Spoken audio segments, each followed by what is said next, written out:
क्रिस्त में प्यारे भाइयों बहनों, आज का हम वचन लेंगे संत लूकस का सुसमाचार अध्याय 8 पद संख्याएं 16 से 18 तक। दीपक का दृष्टांत। कोई दीपक जलाकर बर्तन से नहीं ढकता या पलंग के नीचे नहीं रखता, बल्कि वह उसे दीवट पर रख देता है, जिससे भीतर आने वाले उसका प्रकाश देख सके। ऐसा कुछ भी छिपा हुआ नहीं है जो प्रकट नहीं होगा, और ऐसा कुछ भी गुप्त नहीं है जो नहीं फैलेगा और प्रकाश में नहीं आएगा।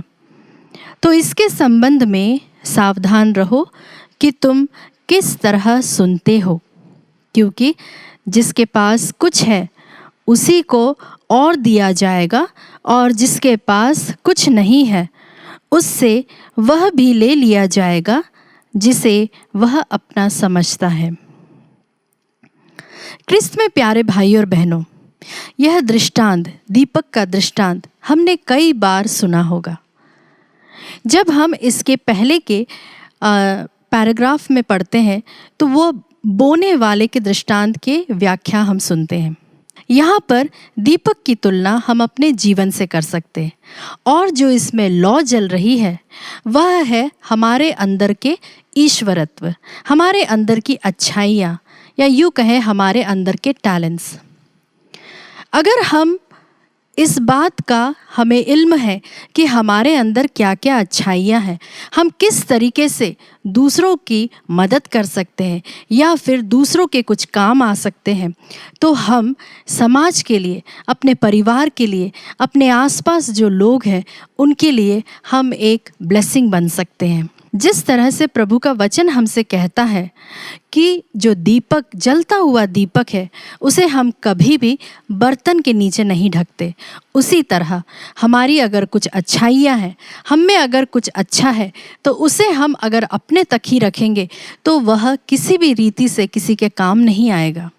प्यारे विश्वासियों, हम सभी को हमारे शरीर को संतुलित आहार लेने की आवश्यकता होती है, लेकिन अगर हम इसके परे या इसके विपरीत ऐसा कुछ भोजन करते हैं जो कि हमारे शरीर के लिए बिल्कुल भी अच्छा नहीं हो, तो उससे क्या होगा?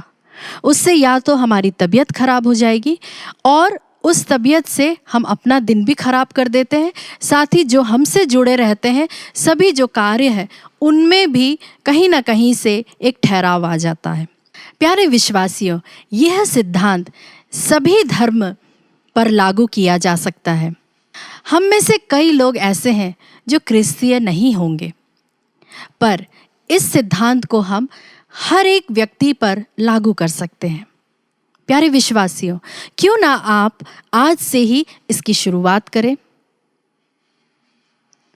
जब हम सुबह उठते हैं तब हम उठते ही ईश्वर का धन्यवाद दें, या फिर हम एक ग्रैटिट्यूड जर्नल लिखने की तैयारी करें।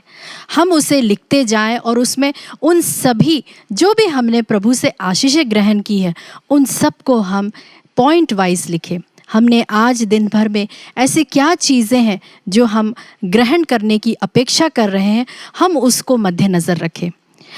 जिस तरीके से एक सकारात्मक सोच सकारात्मक चीज़ों और सकारात्मक व्यक्तियों को अपनी ओर आकर्षित करेगा, उसी तरह से प्यारे विश्वासियों, आप एक छोटी सी सोच से ही एक बड़ी चीज़ की आप संरचना कर सकते हैं।